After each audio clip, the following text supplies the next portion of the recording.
A question from Safwan Batan. After Robert Kubica's horrible accident, we all wish him all the best. We'll agree with that.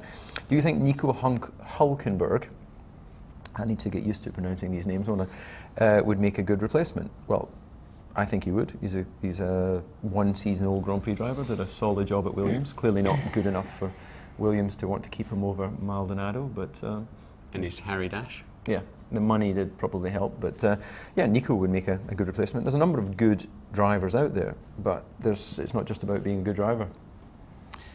Yeah, I think it's a risk for them if they go with Bruno Senna. It'd be nice to see him get a chance, actually, Bruno. But Bruno Senna, and Vitaly Petrov as a combo, I think you're going to need a bit more experience than that. They'll look at Heidfeld, but you know exactly what you're going to get with Nick, don't you? Just a very solid performance, or a De La Rosa type thing, although he's locked into McLaren now. I personally would put Hulkenberg in it, yeah. Okay, from Nemesis Child. What was the best F1 car you both drove? I think I was a bit more fortunate than you in that respect, in that I got to drive actual World Championship winning cars. That liked corners and everything. Yeah, they did. They were quick on a straight, and they really hugged the road, and it made me look good. So which one? I think the Williams 95 was my favourite car. The combination of the tyres at that time, the wide track, it was 3-litre engines at that point, so we'd dropped off from the 3.5 litres. They didn't quite have the same horsepower, but they had a lot of torque relative to the formula that I raced at the end, which is the current formula, the 2.4 V8. And it was just a very responsive car. The harder you pushed, the more you got response from the actual vehicle. So. See, I thought you were going to say the 98 McLaren, where you had like a second lap in your pocket, you and Mika. It's too much understeer. Oh, really? It was a quick car, but low speed. It had understeer. The way it was set up to maximise the aero package at that time, you just couldn't get it around a slow corner, and that was frustrating. So the 95 car had a good combination of mechanical and aero. Have you finished? Over to you. Benetton B192, easily for me, really. It's the only sensible car I ever drove in Formula 1, 1992. Just in case the people at home don't know what the B19134.6 was. Yeah. Did you ever know the numbers of your cars? Never interested. Up on that. No. It just doesn't interest me at all, no. What these new cars are called.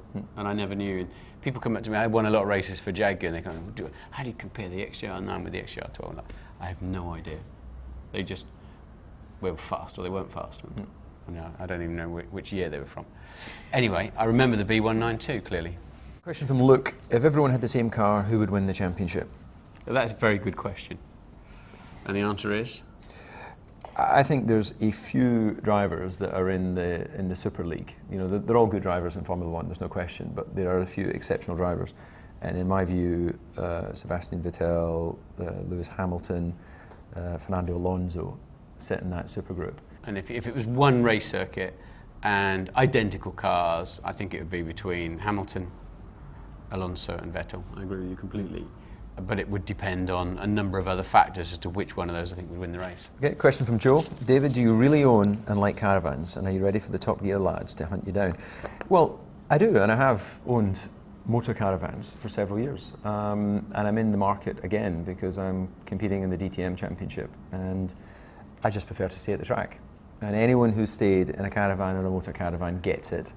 Anyone who hasn't might well turn their nose up at it and pretend that why would you ever want to do that? I don't deny being stuck behind the Top Gear team have stayed in caravans in the past, and there is photographic evidence out there. So although it's a very funny and sort of cliche, there's over 1 million people in the caravan club in the UK. It's a very, very big club. You learn something new every day. Big landowners, actually, the caravan club. Sorry, which of the 3 Top Gear presenters would make the best F1 driver? Well, it strikes me that none of them could drive sheep, to be honest, or a nail into a piece of wood. So, Richard Hammond couldn't get their Renault to go, could he? It wouldn't sort of like go, would it? James would be nice and steady, I think, wouldn't he? Reliable. If you wanted to get your car home. I'm not sure. Jeremy. Does Jeremy do all that sliding around? Is that him, or do they cut and paste him into that? Is it him? He wouldn't fit. Do you think it's him? He wouldn't fit. Physically, he wouldn't fit, and ego-wise, there wouldn't be enough room for him in the pit lane. I think they all look pretty handy drivers, actually. But what is it about would make the best F1 driver? Would make the best F1 driver cry, or what do we mean on that question? Well, I guess the quickest, the most successful. It's got to be the pocket rocket. You could package him. Yeah, he's good down the straights. Yeah, small, important for weight distribution. So Yeah. that's probably going to be Richard. We think Richard.